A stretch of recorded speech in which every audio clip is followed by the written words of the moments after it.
बेगानी शादी में अब्दुल्ला दीवाना, यही हालात है अमेरिकी राष्ट्रपति डोनाल्ड ट्रंप की। जहां भी दो देश अपने किसी विवाद को सुलझाने की कोशिश करते हैं, शांति की बात करते हैं, विवाद खत्म होने से पहले ही पहुंच जाते हैं डोनाल्ड ट्रंप क्रेडिट लेने के लिए। और इसका ताजा उदाहरण है कंबोडिया और थाईलैंड का विवाद, जहां फिर से ट्रंप ने क्रेडिट चुराने की कोशिश की है। दरअसल कंबोडिया और थाईलैंड में कई दिनों तक चली झड़प के बाद एक बार फिर से सुलह हो गई। इस बीच कंबोडिया ने थाईलैंड को शांति समझौते के लिए सीमा बैठक करने का प्रस्ताव भेजा। इससे पहले बैठक हो पाती, ट्रंप ने ट्रुथ सोशल पर एक बार फिर से खुद को शांति दूत घोषित कर दिया और अमेरिका की तुलना संयुक्त राष्ट्र से कर डाली। कंबोडिया के सीमा मामलों के राज्य सचिवालय ने 29 दिसंबर को एक प्रेस रिलीज जारी की।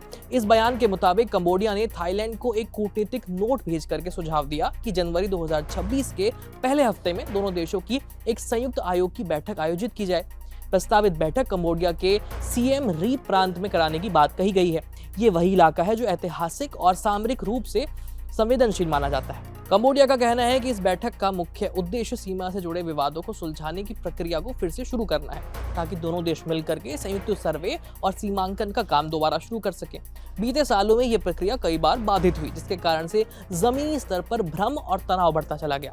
कंबोडिया का तर्क है कि अगर तकनीकी और कूटनीतिक स्तर पर बातचीत नियमित रूप से हो तो भविष्य में सैन्य टकराव की आशंका को कम किया जा सकता है।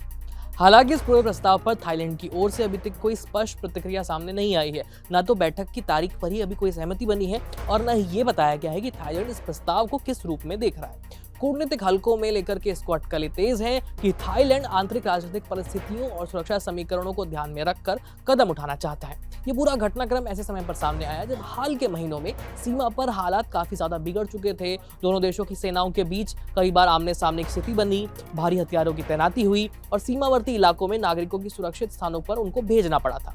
इन झड़पों ने न सिर्फ स्थानीय आबादी को प्रभावित किया बल्कि पूरे क्षेत्र को अस्थिर कर दिया था, जिससे लेकर के काफी चिंताएं बढ़ गई थी। इस बीच अमेरिका के राष्ट्रपति डोनाल्ड ट्रंप का बयान फिर से चर्चा का विषय बन गया है। ट्रंप ने अपने social media platform truth social पर लिखा है कि उन्हें ये बताते हुए खुशी हो रही है कि थाईलैंड और कंबोडिया के बीच जो शुरू हुई थी लड़ाई वो कुछ समय के लिए रुक जाएगी और दोनों देश शांति से रहने के लिए सहमत हो गए हैं।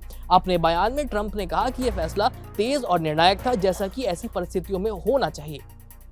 उन्होंने इसे अमेरिका की मध्यस्थता की सफलता के रूप में पेश किया और ट्रंप ने यह भी जोड़ दिया कि अमेरिका को इस बात पर गर्व है कि उसने मदद की और हालात सुधर गए। और हाल के महीनों में ऐसी कई अंतर्राष्ट्रीय विवादों को सुलझाने में अमेरिका ने अहम भूमिका निभाई है, ये ट्रंप दावा करते हैं।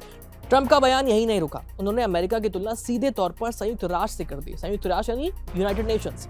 ट्रंप ने लिखा कि उन्हें राष्ट्रपति बने हुए अभी 11 महीने ही हुए हैं और पिछले 8 महीनों में उन्होंने जितने युद्ध और झगड़े सुलझाए हैं या रोके हैं, उसे देखते हुए अमेरिका शायद असली वाला संयुक्त राष्ट्र बन गया है।